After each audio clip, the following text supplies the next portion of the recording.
Namaste everyone, and very good evening to all of you. I do greatly appreciate and admire people craving to rise in spirituality. And what a better place than this woods in Denmark. One of the finest places I think I have seen where the nature is unspoiled. And let's all pray that it remains like that. It's our job, our duty to protect the nature. And hopefully we can take this initiative all through the globe. That's not the purpose of talking today, though. I'm here to welcome you all and make you experience what mindfulness practices are all about. I'm also very grateful to the Rajaji of Denmark, following as a leader here in Denmark, representing transcendental meditation of great Rishi, Maharishi. So I welcome Raja Gyan. Thank you. We'll have some interactions, and if any of you have any questions related to such contemplative meditational practices, I will try my best to answer. Yeah. Thank you very much, Daaji, and thank you for the invitation to come here to Heartfulness. It's a really beautiful place.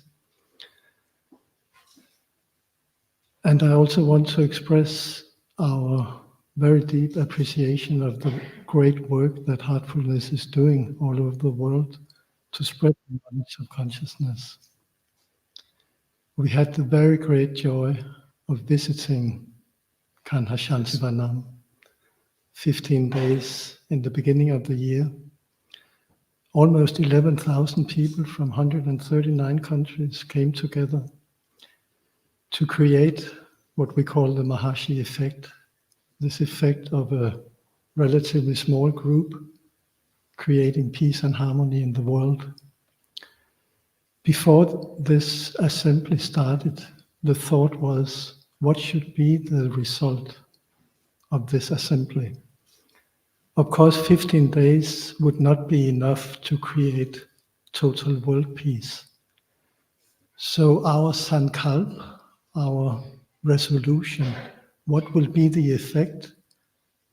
That was that after the assembly, we wanted to see that someone would take charge and create a permanent group of at least 10,000 meditating together at the same place every day. And it's a very, very great joy to see that this sankalp, this resolution, has been and is being fulfilled in great measure right now. Right now, 4 groups of 10,000 are now being established on a permanent basis in India. Actually, one of the groups will be of 15,000. And one of the leaders behind the creation of this group, Raja Luis of South America, is doing a huge job in that respect. About the creation of this effect in the surroundings, people outside even not knowing that there is a group meditating together, but still they're going to feel the influence of coherence, of peace, of love and harmony. We have at this point, over the past 40 years, about 100 scientific research projects showing that this effect is actually happening. All this research is mainly based on huge statistical analysis of the data. And of course, a big part of such a statistic analysis is to see, is there any other cause of these positive things happening? And the results of all this research is that it is actually the group meditating, experiencing, being pure consciousness that is creating that effect.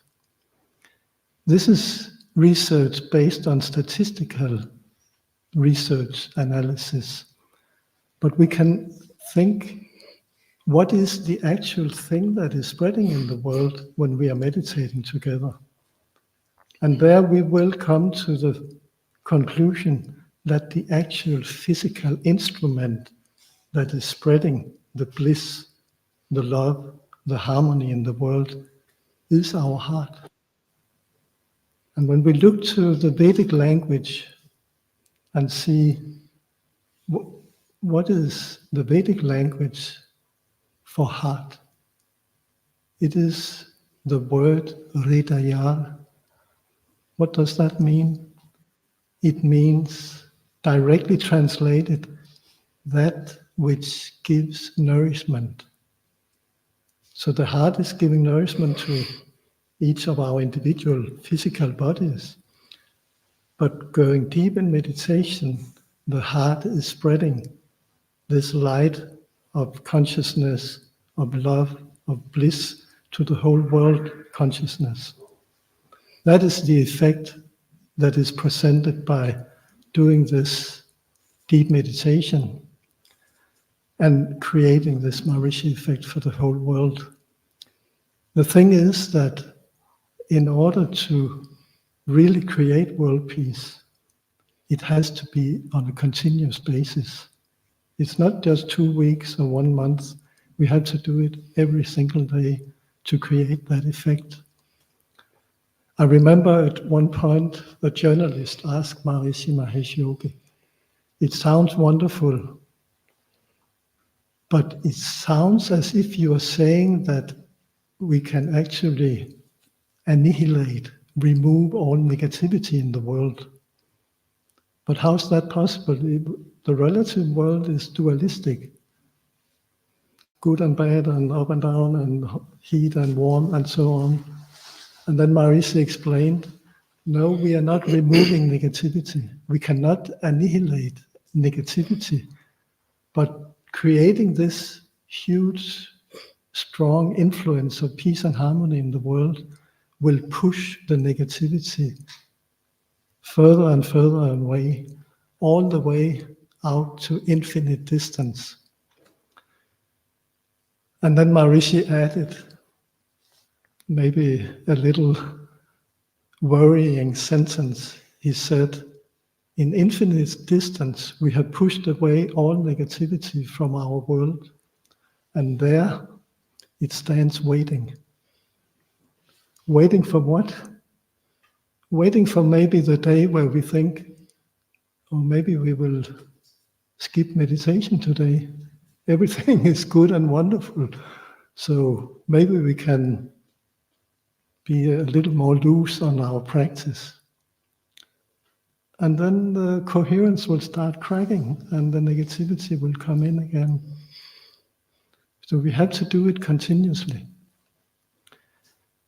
And one other thing I would like to express in relation to our wonderful visit with Daaji as our host in Kanha, Shanti, Vanam, is that during these 15 days, we had so many visits from many other organizations, leaders of other organizations, spiritual meditation organizations, that wanted to share their wish to join hands in that common goal of creating peace and harmony in our world. And as I also heard Daaji express several times, that this extremely important point that if organizations like ours cannot join hands and work together towards that common goal, then who can create world peace? So I think this is, from what I know, the first time ever in history that all these organizations are coming together. And I think it's thrilling and marvelous and overwhelming joy to have this step of cooperation. Thank you, Rajaji. So you must have seen the video already, perhaps, on how 500 various spiritual groups they assembled at Kanha, Shanti Vanam in Hyderabad. So it's a small step in that direction. Meditation, as loosely understood in the Western world, not only in the Western world, but even in India, people think that meditation is all about focusing your mind, coming to a one point of stillness. But when you try and understand through the original language, Sanskrit, means dhyana. And if you split this word dhyan, it means the and yan. The means the ultimate wisdom. Yan means the vehicle. Vehicle through which you arrive at the ultimate wisdom is dhyan, where you transcend the mind itself. So, where is the point of having the focused mind? You are transcending the very function of the focusing of the mind, which is thinking. So, dhyana is not about thinking or intellectualizing or even contemplating. It's all about transcendence. Is it once? No, it's a continuous transcendence.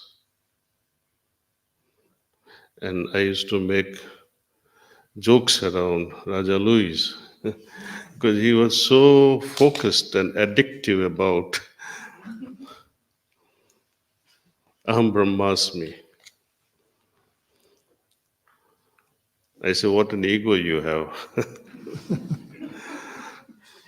Aham Brahmasmi means I am Brahman. I am the ultimate. I say, what an ego you guys carry with you. That's just the beginning. To understand the divine nature and what is Brahm. When you say, I have become Brahm, what does it mean?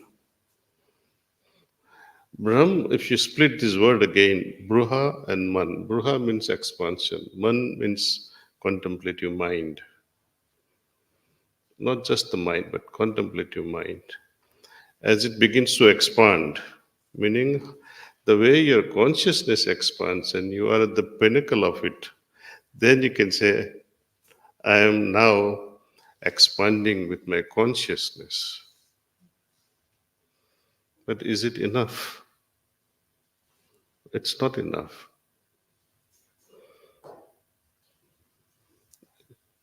It has become a fancy for many to talk. Even the scientists now are enjoying talks on consciousness. But they find it extremely difficult to even define it. Also to find the origin of it. I don't know how many of you have heard of my master Babuji. He used to say, consciousness is great, but it is still a toy. He would suggest as children find merriment, enjoyment, playing with the toys. And as you grow, become teenager, you're busy with romance, family life. And there is a group called yogis. Yogis are also enjoying consciousness, playing it, playing with the consciousness like toys. But there is still a room. Try and find what is it that supports the consciousness. What is the foundation of consciousness? Then you have returned home, see. That once you find that, you have found your goal, you have attained it. And that happens only during this depth of samadhis. And samadhis also have spectrum, just as we have spectrum of light, spectrum of sound, spectrum of consciousness, spectrum of peace, spectrum of samadhi. Again, splitting this word sam and adi, sam means similar to, and adi means one that prevailed before the creation came into existence. That absolute state of balance. It has nothing to do with the mind. But arriving at that original state where there was only prakriti. Prakriti means the womb of a kind, and it is feminine in nature.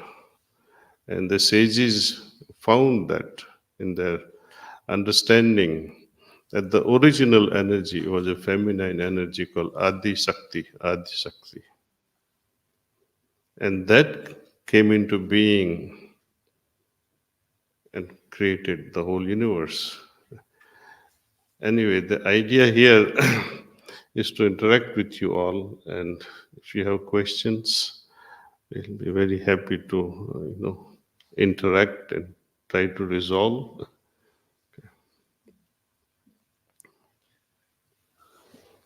Yeah, so we did get a few questions, and you guys already kind of like took on them. But the first one is, what is egregore, and how would it feel for us on a daily basis to live in a world with egregore? Egregore. Have you heard this word, egregore? Egregore. Egregore. I think it's a French in origin. To explain this, I'll have to walk you through different scenarios. Let's say when you go to a hospital visiting your grandmother or your father or your wife or your spouse who is in the hospital. And many people like us visiting hospital, patients, relatives and friends, we do find a certain atmosphere there. We feel the vibration in that place that touches your heart. Painful, full of anxiety, what will happen, worry. Right?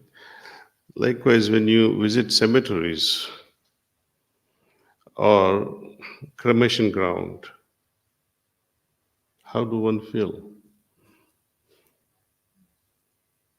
So this is the impact of many people coming together and creating an atmosphere. When you go to a church, for example, or a temple, you see how you feel in that atmosphere. It is the result of many minds and hearts coming together, leaving the impressions in the air. This is the impact of egregore, many hearts and minds coming together and leaving the vibrations that are filled. Now, I may be carrying a certain field within myself.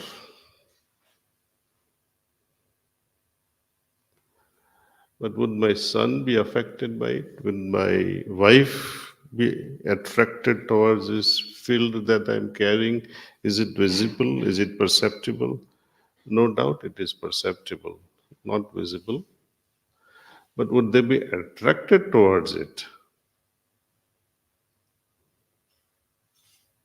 One has to, in order to appreciate that field, one has to come closer to it, with the field, not physical proximity. You can be thousands and kilometers, miles away from each other, but if you resonate, it creates the field, like the quantum particles. If my spouse is not willing to appreciate what the field I am creating within myself, then that field will not bring her into that orbit and affect. For example, we are going to the hospital, you are affected by the atmosphere and you feel anxious. But are the doctors anxious? They are not anxious. Employees of the hospital, are they anxious? No, because they are with a different level of thinking and feelings at that time. If they also become anxious, then you'll have to pray for the patients. In this world also, when we talk of coherence, the experiment that's going on by various organizations, it has to be a conscious approach by so many people, resonating at the same time in the similar depths, not just for a few minutes a day. But that meditative state of mind has to become 24/7. And that's why, even if you have 1 million people meditating, it cannot have the impact. It has to become long enough an action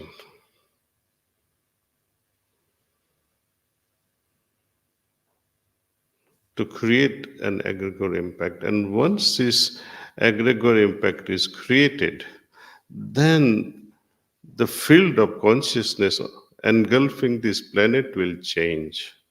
The electromagnetic field will change. And what we talk of epigenetics, there will be mutation at that time.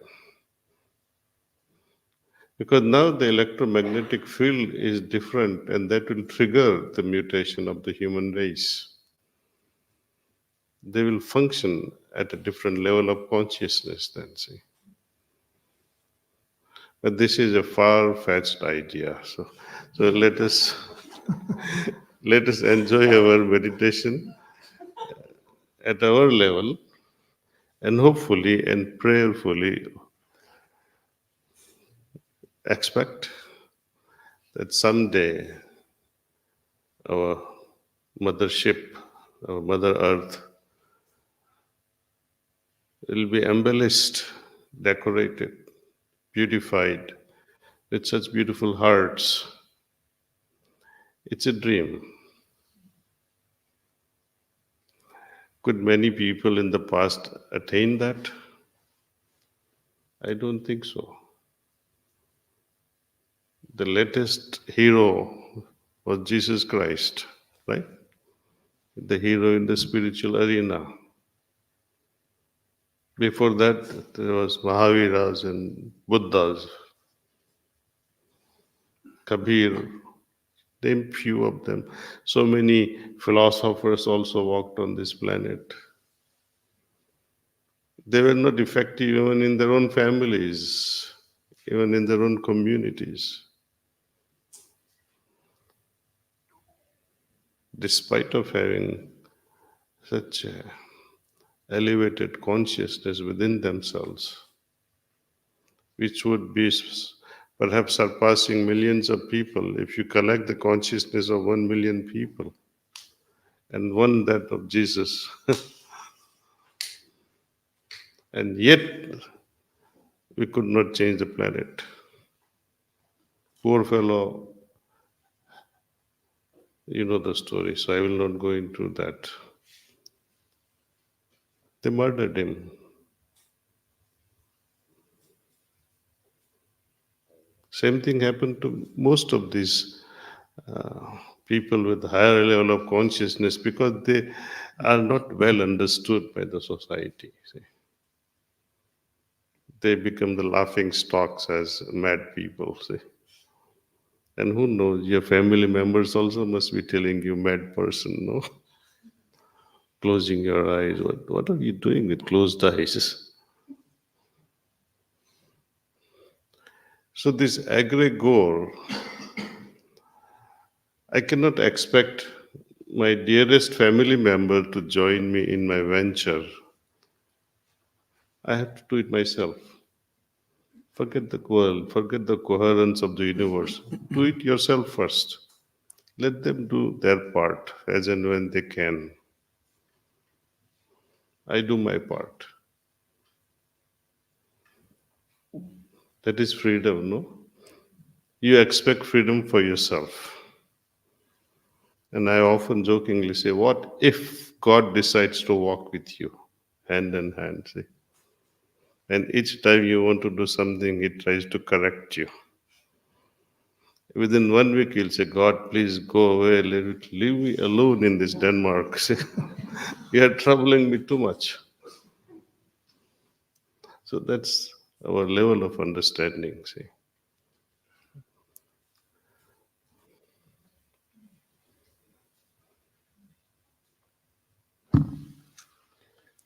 So, on a bit more low practical level, and for both of you, what's more important in one's spiritual practice, the attitude or the consistency? I don't get you. So, in order to achieve spiritual heights, what's more important, having the right attitude or having consistency in one's practice? Both. There is a aspect of practice, there is an aspect of consistent practice, there is an aspect of practicing with an attitude, right attitude. Consistency is important because it sets a kind of biological clock within us. If I have a habit of meditating at 6 in the morning, I try my best to stick around that time. See? So my biological system, physiologically, neurologically, I am prepared to set into that groove. But if you cannot, it's okay. I mean, it's not hard and fast that you have to be so consistent with the time. Then there's alternate to it.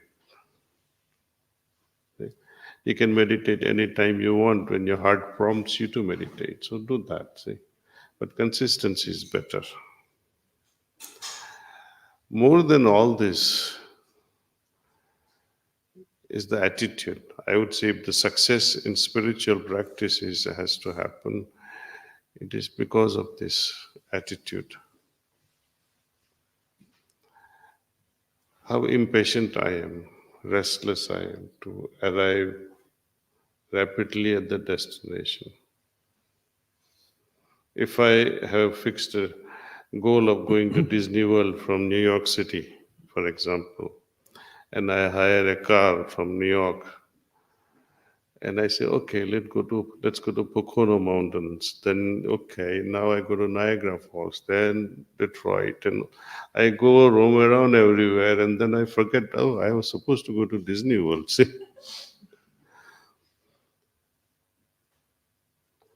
So these distractions are very harmful to us. It delays the whole process. That's one. So I had to be alert on the path. What is my goal? Second thing is how mad I am. Am I madly in love with what I want to attain? Suppose you fall in love with a lady or, or a man, and like in what happens in Afghanistan, perhaps they like a girl, and what happens if the father or mother are not willing to part with the girl? What they do? They come with about 100 horsemen and abduct the girl. See? And say, you better marry me now. See? But this is one type of attitude of people. Say, another attitude would be you go on your knees and beg her, would you please marry me? And you give her a rose, right? So this is again a matter of attitude.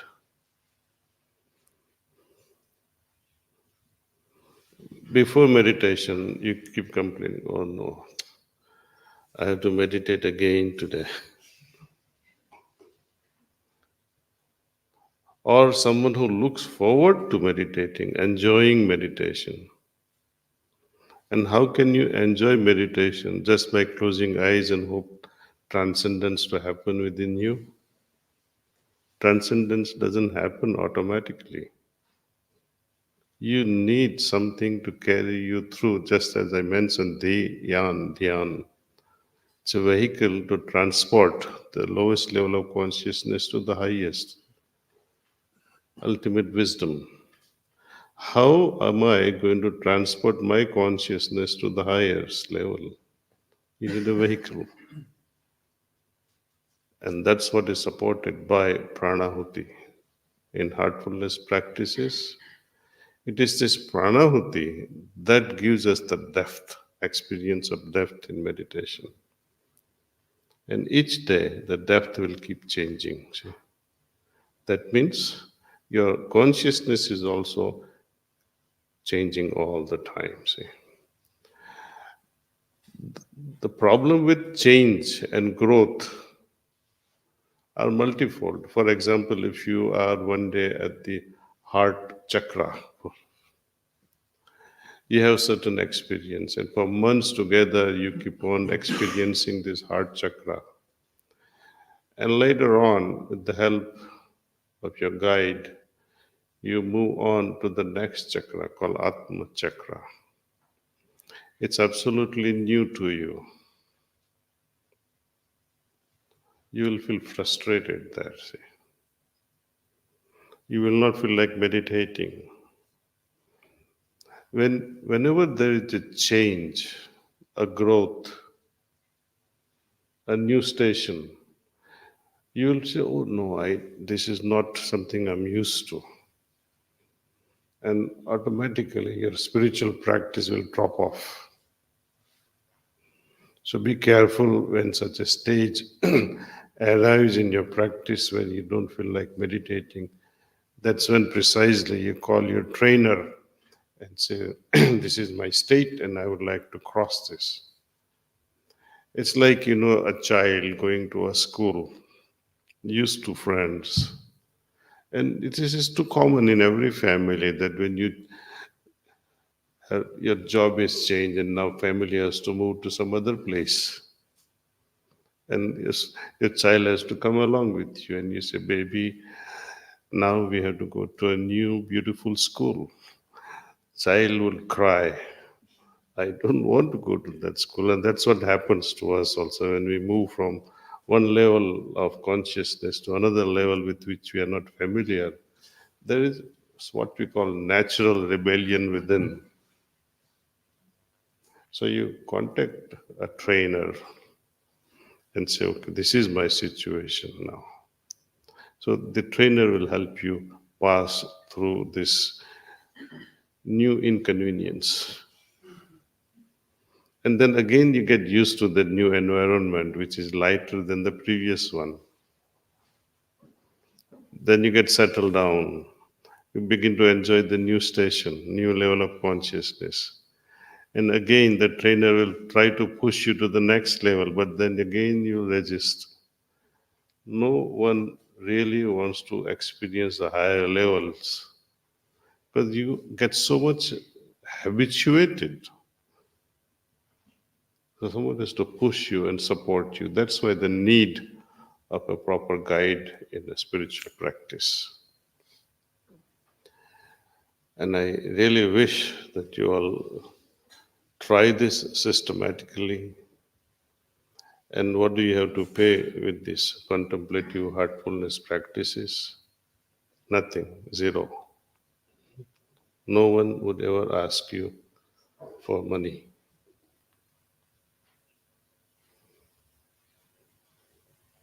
But you can always